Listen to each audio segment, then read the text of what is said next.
Hi guys! Muli ito si Ate Yoli ay nagbabalik po sa inyo. Magandang umaga at magandang tanghali at magandang gabi. Saan man po kayong dako ng mundo, mapa-Pilipinas man po kayo or mapa-ibang bansa, nawa po ay nasa mabuting kalagayan po kayong lahat at walang anumang karamdaman sa ating mga katawan. Lalong-lalo na guys, ang ating mga kapwa OFW, mag-ingat po tayo. Dahil may mga mahal po tayo sa buhay na naghihintay po sa atin sa Pilipinas. Ganon din po ang ating mga mami, mga daddy, ate, kuya, tito, tita, lolo't lola. Mag-ingat po tayo sa Pilipinas po. Dahil maganda pong ating kalusugan. Dahil ngayon sa Pilipinas ay paiba-iba po ang ating weather. Diba? So sa araw na ito, ang ating reaction video nakita nyo sa ating thumbnail, Rochelle. Saan ba nakilala ng netizen, no? Kaya dito guys, bago tayo pupunta doon sa ating reaction video, nais ko po muna, supportan po muna natin ang Team Kalingap sa pangunguna po ni Kuya Bal Santos Matubang, Ate Edna's Vlog, and Kalingap Rob. And of course, Ruel of Malalag and Rochelle Morales Vlog. Huwag po tayo guys mag-skip ng ads sa kanilang mga video upload. Dahil sa hindi po natin pag-skip ng ads ay malaki po ang ating naitutulong sa kanila sa paglingap po nila sa mga taong na may pangangailangan. Di po ba? At syempre po makiusap na rin si Ate Yoli's Vlog. Sa mga hindi pa po nakapag-subscribe kay Ate Yoli's Vlog, please do subscribe my channel Ate Yoli's Vlog at pa-click na rin po guys ang inyong notification bell na sa bawat video upload po natin ay ma-notify po kayo. So, ano po pong gagawin natin? Puntahan po muna natin ang ating video clips kung saan po balikan po natin, no? Para continuous tayo dito sa pagbigay ng ating komento, balikan po muna natin ang mga nakaraan. Kung saan ba natin nakilala si Rochelle Morales Vlog, kung paano ba tayo lahat ay naantig sa istorya ng isang batang ito. It's time maganda. Maganda po sa Rachel. Hey, Rachel. Ano yung gawin ko tayo? Grabe mga kalingap ko. Asistahin mo na sa Rachel. Hi. Kapatid kayo? So ay mga kalingap. Punta po tayo dito. So ito pala mga kalingap ang bahay nila. Ano pangalan mga anak? Rachel. Rachel? Ikaw? Sharalee po. Sharalee and Rachel. Apo. Butas-butas na ba ang bahay nyo? Oo nga po. Ay mga kalingap. Ako pala si Kalingap Rob. Kilala nyo kami? Apo. Napapanood nyo naman. Ayan. At sino kasama na dito? Si Papa po tsaka sila Lola. Si Papa mo? Opo. O si Lola? Si Mama mo nasaan? Wala na po si Mama. Patay na? Matagal na? Ano po, nung last year lang. Ayan. So, kayong tatlo. Ayan, kapatid mo rin siya? Opo. Ayun. Hi ate. Hello. Tatlong babae. Tres Marias. Sino tatlo? Si panganay. Ako po. Ikaw ay, ang ganda talaga artistahin. Parang bunso. Mga artistahin. Maganda po mga kalingap. Pero, yung bahay po nila ay hindi maayos. Nag-aaral ba kayo? Opo. Siya po. Saan kayo nag-aaral? Ako po sa RGSTI, sila po sa Saan? Santa Cruz. STI? Opo.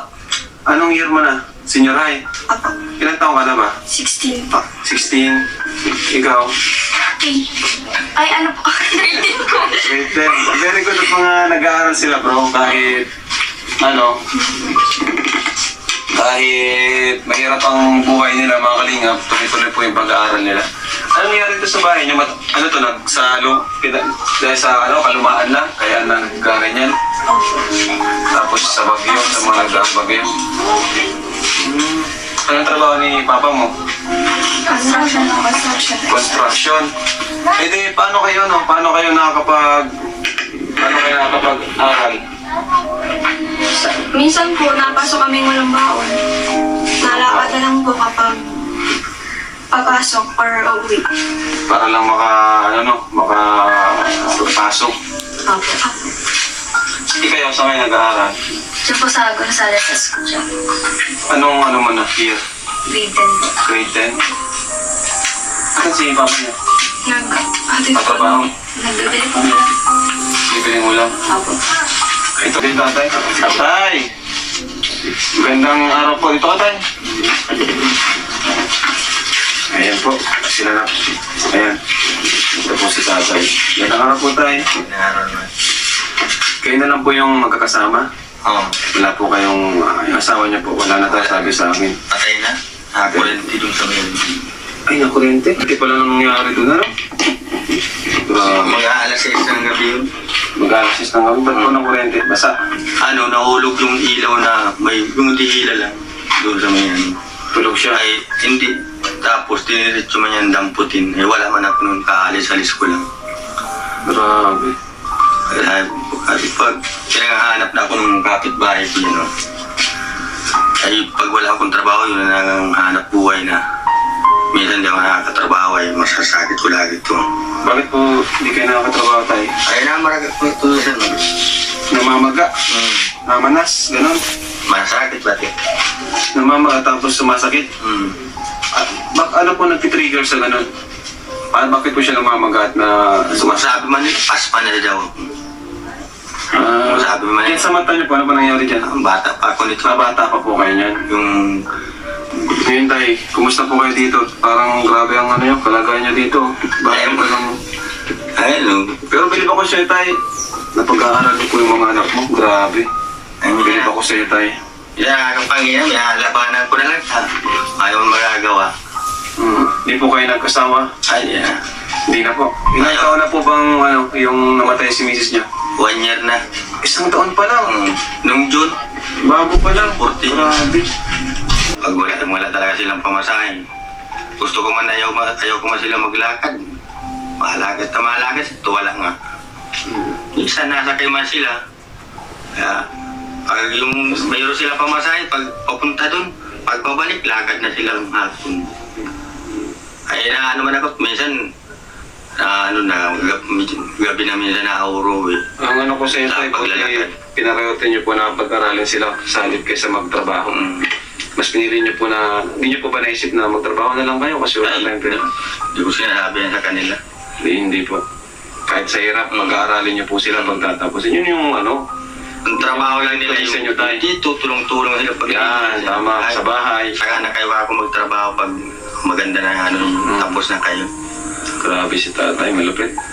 Tatlong tatlong dalaga. 5 nga yan. Ay, 5. 5 yan. 5 pala, babae din, lahat babae. 4 na babae at lalaki. Asan po yung dalawa? Andiyan sa labas. Oh, sige, pantay mo. Sino pa yung isa? Babae yata. Grabe, oh. Grabe, bilib ako kay tatay. Kala ko kanina 3 lang. 5 pala yung kanyang binubuhay. Solo lang siya. Grabe. Tapos dito sila nagsisisikan. Diyan po kayo, saksikan sa loob. Pagtindihan mo ng maruya, maraming bibili dito. Ano, tinda kang maruya. Gusto man yan na mag-13. Maruya girl. Si Maruya girl. Ha? Ayaw, gusto man nila mag-13 na, minsan gusto nila magpasok. Pwede naman po yun, basta yung walang pasok. Wala Kaso, problema doon. Pero, iba pa rin talaga yung focus sa pag-aaral. Ano tayo? Hazel, anong masasabi mo kay Papa mo? Kasi kami, bilib na bilib kay Papa mo. Ay, Baka nagkahambog lang sa amin. Ikaw, ano masasabi mo sa kanya? ano po, no? Bilib po ako kay Papa kasi kahit masasakit na po yung katawan niya, tuloy pa rin po siya sa pagtatrabaho para po matustusan yung pangangailangan namin. Ganun.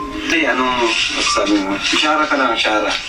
Anong masasabi mo kay daddy mo? Ang masasabi ko kay Papa po na isa po siyang Hindi naluluwas si Shara di kasi proud. Natatouch siya kay Papa niya. Ganun niya ka-proud kay Papa niya. kahit ano po yung ano po sa ano niya, masasakit na po yung katawan niya na trabaho pa din po siya. Bilib po kay Papa kasi po kahit po na naghihirap po kami, di niyo po kami pinapabayaan. talaga nila bro tulungan kasi nga yung kalagayan nila talagang grabe. Makikita Hindi nyo. lang sa kalagayan, sa kay tatay. Nakaka-proud siya. Nakakabilib. Ganyan na hanga ako sa mga ganyan tatay kasi talagang nagpupursige, nagsusumika para buhayin yung 5 niyang anak. Alam ginagawa niya kahit masasakit na yung katawan. Tingnan niyo naman, namamaga yung kanyang kamay. Mamagkang kamay mo tayo. Naman na sa bulo. Buti nga magaling-galing kahapon. Parang nangingirintab ito kahapon. Ikaw, Rachel, anong sasabi mo kay Papa mo bilang isang panganay? sa mga kapatid mo? Anong masasabi mo sa kanila? Ano po, nang bilib po ako kay Papa kasi kahit po nahihirapan po siya, kahit po sobrang init, nagtatrabaho po siya. Kahit po sobrang mabigat po yung tinatrabaho niya, nagtatrabaho pa rin siya. Tsaka, kapag wala po kami nakakain, nautang na lang siya kahit wala siyang pambayad para lang mapakain kami. Niluluwa si Rachel, eh. Inada na lang sa tawa. Pero niluluwa na si Rachel. Nayak na rin si Conchito. Ba't ka na luluwa, Rachel? Naalala mo lang yung mga hirap ni Papa mo? Opo, kasi nauwi siya dito. Masakit yung katawan. Minsan po, kahit po masakit yung katawan niya, pagka umaga mapasok na naman po siya sa trabaho. Grabe, ano? Kaya sobrang bilib po ako kay Papa kasi kahit ganyan siya, hindi niya po kayong pinapabayaan. Tinitis yung Proud sakit. po ako kasi siya po yung naging papa ko. Yung iba pong tatay, kapag wala na po yung asawa nila, iniiwan na po yung mga anak. Pero si Papa hindi ko iniwan kahit sobrang hirap. Grabe na, ano? Sige, yakapin niyo, mga. Yakapin niyo natin. Yakapin niyo. Yakapin niyo, siya pa yan. Kasi ikaw yung naging papa namin. Grabe. Ano pa yan? So yun guys, no, nakita natin dyan, no, sa ating video clips kung saan ay binalikan natin ang mga nakaraan, kung saan ay unang natagpuan ng Team Kalingap si Richelle Morales Vlog. Yun nga guys, nakita natin dyan sa video clips na pagdating ni na Kalingap Rab ay talagang galing sila doon sa pag-igib. Di po ba, nag-igib sila ng tubig at doon nga, ang nakita ni Kalingap Rab dyan sa kanila ay ang tawag nito, yung bahay nila na kung saan ay halos butas-butas ang lahat ng bubong, no? Sirang-sira na nga talaga ang bahay. Dahil doon nga, nalaman natin na wala na pala ang kanilang magulang. At nakita natin kung paano at nasabi din dyan, no, na si tatay nila, si Tatay Rizan, ay hindi po nakakapagtrabaho na ng maayos dahil yun nga ay namamaga ang kanyang mga kamay. Doon, alam po natin na sa lahat po yun, ito po ang tagpo kung saan ay pinuntahan no ni Kalingap Rab, ito si Richelle, ay marami pong naantig ng mga netizen dito sa kalagayan nila dahil sa kabila po sa 5 anak, no, na may karamdaman ka pa sa katawan ay talagang sinikap ng kanilang ama na mapaaral sila at mismo din silang magkakapatid ay talagang nagsikap para makapag-aral, no, na yun nga, na anon dyan na lumalakad sila papunta ng eskwelahan, sumasakay, mabigyan man sila ng kanilang ama, ng kanilang Tatay Rizan ng baon na 20 pesos ay tama lamang sa kanilang pamasahe papunta ng eskwelahan dahil ayon nga sa narinig natin na sinabi ni Vincent Calyada, ang pamasahe nila mula dyan sa kanila papunta dun sa kanilang eskwelahan ay nasa 15 pesos. So sa 20 pesos ay 5 piso guys ang natira, pambili siguro nila yung pantanggal uhaw, di po ba? Kaya nakita natin kung paano sila nagsikap at desidido ang mga kabataan na ito na makatapos. At nakita natin dyan, no, sa kay Tatay Rizan na kung saan ay handa niya rin gawin. Kahit pa may karamdaman ay handa pong gawin na sinabi nga ni Richelle na mangutang ang kanyang ama, no? Mangutang ang kanyang hanga sila sa kay Tatay Rizan na magpunta ng tindahan, magutang ng kanilang makain para lang may papakain sa kanyang mga anak kahit walang kasiguraduhan na meron siyang pambayad. Di po ba? So ito po guys ang mga reason, no, kung bakit minahal at bakit nagtatak talaga sa puso ng mga netizen ang kalagayan ni Richelle, ang maraming naantig ang puso dito ng mga netizen, ng mga sponsor na matulungan sila at agad nga ay agaran itong natulungan sila no at sa pag-aaral niya. Dito at nagkaroon na lamang dito guys na parang kumbaga dahil nga rin doon sa pagpakilala dito, I think sa part 2 yun napakilala dito no, pangalawang punta na napakilala dyan si Dudong Ruel no, na nagkaroon na ng hindi tawag nito, hindi ina-expect ng lahat na magkagusto sila sa isa't isa ni Ruel of Malala, kung saan ay pamangkin ni Kuya Bal Santos Matubang at pinsan ni Kalingap Rab. At syempre tayong lahat ay pasalamat natin kay Kalingap Rab dahil sa kanyang wisdom na naisip no na gawa ng love team no. Dahil syempre intindihan natin si Kalingap Rab is lalaki, si Ruel, naintindihan na rin na alam nila kung isang tao ay may nararamdaman sa isang babae, di po ba? At dito nakita natin na si Rochelle mula ng kanyang pagkakilala sa kanya, no? ng lahat, mula pagkakilala sa kanya ng mga netizen, sa part 1 pa lamang ng pag-vlog ni Kalingap Rab, ay talagang ang ugali ay hindi po nagbago hanggang sa ngayon. Di po ba? So, dito makita natin, panurin pa natin guys, kung saan ay kung ano na ngayon si Rochelle Morales Vlog. So, samahan niyo po ako.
Ingat po kayo, kuya.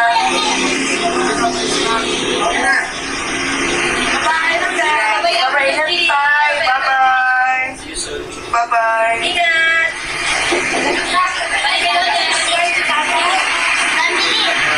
Bye-bye. Magpasok na po. Enjoy last night. Ingat. Bye-bye. Bye-bye. Ingat kayo. Merry Christmas and Happy New Year. Bye-bye. Bye-bye, Ninay. Bye-bye, Ian. Bye-bye. Ingat. Bye-bye. Ingat din kayo.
So yun nga guys, no, yung nakita naman natin guys sa video clips na ating inilagay ng kung ano na ngayon si Rochelle Morales Vlog, dahil yun nga ang ating thumbnail ay Rochelle saan ba nakilala ng mga netizen, di po ba? So dito ngayon, dahil nga doon sa ginawa ni Kalinga Prab na love team na Rochelle, no, hindi natin buong akalain na ganun kalaki ang impact sa kanila ng mga netizen, dahil sa reason na ang uugali nilang dalawa, ang pagiging totoo nila sa kanilang mga supporters ay nandun po. Kagaya nga sinabi natin, no, kung paano nakilala si Rochelle noon ng mga kalingap, hanggang sa ngayon nakikita natin guys na hindi po siya nagbago.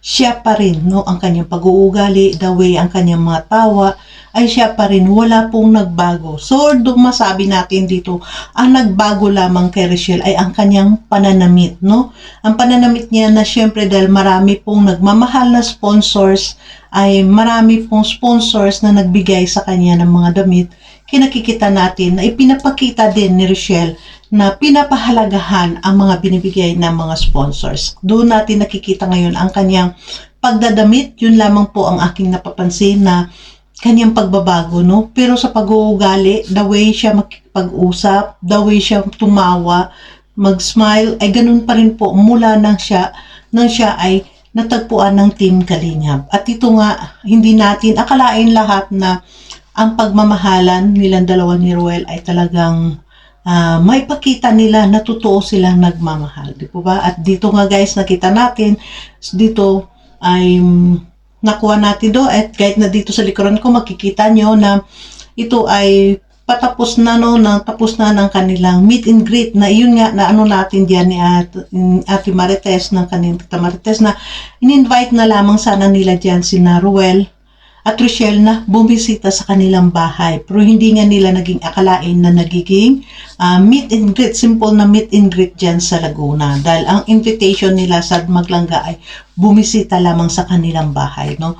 At nakita natin dyan na halos, no, napakalungkot dahil dyan nakita natin mula sa Baguio ng kanilang banding sa Baguio na kanilang outing, ano, ay talagang nakita natin sweet silang dalawa.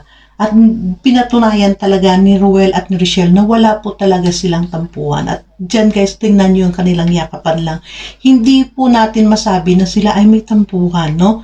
Dahil halos hindi nga sila, alam natin yung mga yakap ni Rochelle, no, na parang ayaw niya na mahiwalay sila. Ayaw niya ng, sana kung pwede nga lang na hindi umuwi si Dodong Ruel ng Malalag. Pero syempre naintindihan din natin, naintindihan nilang gano na kailangan ni Dodong Ruel umuwi dahil ang pamilya nga ay nasa Malalag. At dyan, nakakatawa dito guys, nakita nyo dito sa gilid natin, nakakatawa dyan dahil parang niloloko pa dyan ni Rochelle, no, ang kanyang ama si Tatay Raysan sa mapagyakap-yakap kay Ruel. At doon nga nakita natin guys na very open ang kanilang relasyon, no, sa kanilang ama, sa tatay kay Tatay Raysan. Napaka-open ang relationship ni Ruel of Malalag at Rochelle Morales Vlog sa kanyang family. Yun po ang pinakamaganda, yun po ang palagi nating sinasabi na napakaganda po ang ganito, magiging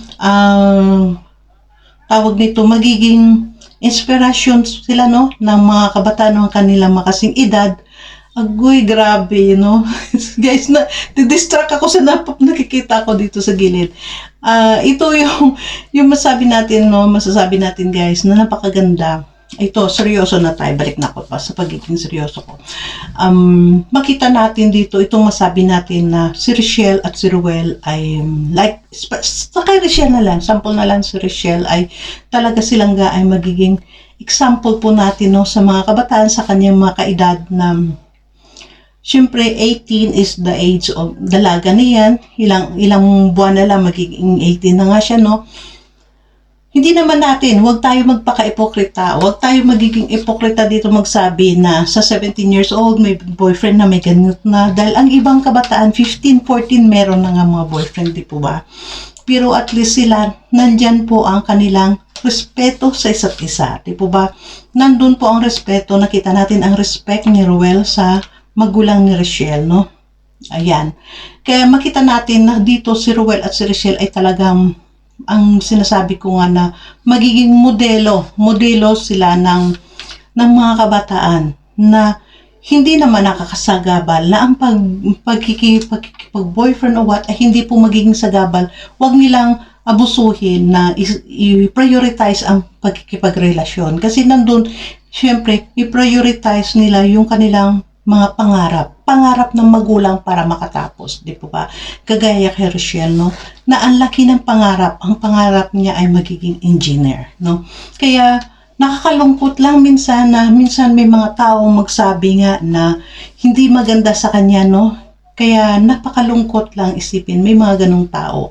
Kaya tayo, sana nakita naman natin kung ano man ang yakapan nila, akbayan nila, simple lang po, normal po yun, no? Sa mga dalawang tao may nararamdamang pagmamahal sa isa't isa, di po ba? Kaya wag po natin bigyan ng maling impresyon yun, no? Dahil talagang yun, normal para sa atin yun, guys. Dahil wag po tayo dito magpaka-ipokrito at ipokrito. Dahil siguro binabash nyo sila, sinasabihan nyo si Richelle ng hindi maganda. I think masabi ko na nakikita nyo yan sa mga kapitbahay nyo, nakikita nyo yan sa mga katabi nyo, or di natin masabi ko sa mga anak nyo, nasa edad na yun ay may ganun na, may gumaganon, di po ba? Pero wala po tayo guys nakikita sa kanila na mga kissing scenes na lips to lip, wala. Ang nakikita natin dito, oo, naghahalik minsan si Ruel, pero sa noo si Ruel naghahalik, hinahalikan sign of respect niya sa babae, di po ba? Kaya hindi po tayo magiging ipokrito dito magsabi na napakalandi, kung saan-saan na lang hinahawakan, hello, grabe ka, no? Kaya sana magbago na dahil dito nakita natin, dahil kahit na si Kalinga Prab na may likha ng Rochelle ay hindi po hindi akalain na magiging malalim ang kanilang relasyon dito, di po ba? Kaya dito nakakalungkot man na siyempre Pasko hindi sila magkakasama, di po ba? Nakakalungkot nga din. Pero siyempre importante pa rin sa kanila ang mga pamilya nila, di po ba guys? Nakita nyo dyan halos hindi makalis-alis yung band dahil si Ruel nga ay talagang sige pa rin yung hawak sa kamay, no? Kaya nakita natin dyan guys na syempre nakaramdam din sila ng lungkot na magbiwalay. Dito ngayon matitest yung kung saan talaga hanggang ang kanilang pagmamahal sa isa't isa dahil syempre para sa kanila na nasanay na lagi lang nagkikita, na magkalapit lang sila dyan sa dait, pero syempre ngayon dito sila itetest sa pagiging long distance relationship nila, di po ba? Kaya lahat naman, alam ko lahat naman ng mga tito ng mga sponsors ni Richelle at ni Ruel ay talaga nandyan na nag-guide sa kanila, no? Excuse me. Alam ko naman guys na nandyan yung mga tita, tito, mga mami, mga daddy dyan na mga sponsors, no, ng Rochelle ay talagang alam natin na may mga communication po sa kanila na nag-guide din sa kanila. Like dyan po kay sa malahat ng kay Trending Pia, no? Alam natin na nandyan sila nag-guide kina Ruel, kay Rochelle, nag-advise, di po ba? Kaya syempre tayo na rin, no, ay patuloy tayo, gabayan din sila na pag-pray na malagpasan nila ang kanilang mga kapagsubukan, di po guys. Kaya dito, ang masasabi ko, ito po ang mga katangian ni Richelle Morales Vlog na kung saan ngayon ay tinatawag natin na langga, no? Ito pong katangian niya dahil sa kanyang pagkakilala sa kanya mula sa umpisa ng Kalingap. Pag-umpisa pagkakilala sa kanya ni Kalingap Vincent ay hindi po siya nagbago hanggang sa ngayon. Ang masasabi ko, ang nagbago lang dito kay Richelle Morales Vlog kay Langga ay ang kanyang pananamit, no? Dahil syempre meron na pong nagbibigay sa kanya ng mga sponsors na pagdadamit, alangan naman po titingnan niya lang, alangan naman po ihahang niya lang yun sa kabinet at hindi isuot. Dahil nakita naman natin kahit anong isuot niya, kahit anong damit isuot ni Richelle ay talagang bagay sa kanya. Di po ba? Napakaganda niyang magdala ng mga damit. Di po ba? So, dito sana maging masaya tayo sa kanyang natatamo ngayon ng mga blessing. Dahil nakita naman natin guys, no? Nakikita nyo naman po lahat na si Richelle ay talagang hindi nagkulang, no? Hindi nagkulang si Richelle guys sa pagpapasalamat or hindi po si Richelle nakalimot na magpasalamat kay Kuya Bal Santos Matubang, Ate Edna's Vlog, Kalinga Prab, at kay Ate Jack niya, no? Nagpapasalamat dahil yun lagi natin naririnig sa sinabi ni Richelle na kung hindi dahil sa Team Kalingap kay Kuya Bal programa na pabay ay hindi sila mabigyan ng ganong bahay. Dahil, no? Ang magandang bahay. Kahit pa sabihin natin maliit lang yun, napakaganda at nakita natin appreciate ni na Richelle ang bahay na yon, no? So, guro yun ay bonus na lamang po na mayroon pa po mga sponsors na talagang sobrang pagmamahal sa kanila na pinatayuan pa sila ulit na isa pang malaking bahay. Di po ba? Kaya maging masaya po tayo dyan sa kanyang natatanggap na mga blessing. Di po ba? Maging masaya po tayo kung tayo ay may mga kapwa Pilipino na nagkaroon po ng mga magandang blessing, ay maging masaya po tayo. Wag natin pong bigyan ng mga maling impresyon ang mga natatanggap nila. Wag natin bigyan ng kwento ng hindi maganda ang tao na yun. Dahil sila po ay nagsikap din. Di po ba? Hindi po siya kumbaga, hindi yun ni Richelle hiningi. Kumbaga, yun ay mga blessing na lamang na dumating sa kanya dahil sa ipinakita niya rin kabaitan sa lahat. Di po ba? Kaya maraming salamat guys. Ako'y talagang nalulungkot pag nakikita natin na may nambabas pa sa kanila, no? Pero sana lahat ay maintindihan na ng lahat at malay natin itong 2024 dahil alam natin marami pang darating, no? Alam natin may mga darating pa na makikita natin kung ano namang bago sa kanila ay makikita natin sa darating na 2024. Dahil yun nga, ay medyo magkalayo na ngayon dalawang maglangga dala sa daw at saka sa daet, pero alam natin wala imposible dahil ang internet ngayon, no? May messenger, may mga video call, kaya magkikita pa rin sila niyan every day or every night. Kaya tayo ay aabang kung ano pa pong mga sorpresa nilang mangyayari pagbalik ni Ruel ng daet. Di po ba? Dahil yun alam natin may malaking celebration sa birthday nga ni Trixie na kanyang pinsan ay 18 dibo ni Trixie, no? So tingnan natin ang mga ganap pa doon. Abangan po natin yon. So, thank you so much and God bless everyone. Mag-ingat po kayong lahat. Sinasabi ko po, mag-ingat po tayo kahit saan man po tayo nagtatrabaho, kahit saan man bansa, dahil may mga mahal po tayo sa buhay na naghihintay po sa atin. God bless everyone. Bye!